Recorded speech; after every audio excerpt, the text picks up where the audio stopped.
كشفت الصين النقاب عن أحدث طائرة بدون طيار CH-6، وهي أحدث طائرة مسيرة بسلسلة الطائرات بدون طيار CH،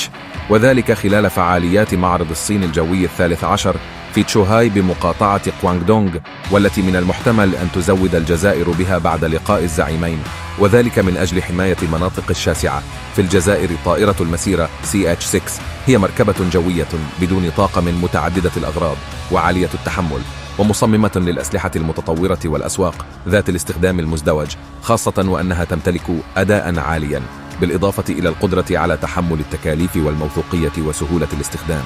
قريبا جدا سيتعلم عليها الفنيين الجزائريين على كيفية استخدامها. سيجعل هذا السلاح سماء الجزائر من بين الأكثر أمنا في المنطقة، يمكنها اشتباك مع أهداف الجوية والأرضية، وأيضا تغطية واسعة للحدود، وتقديم صور مباشرة ليلا ونهارا وفي كافة ظروف الجوية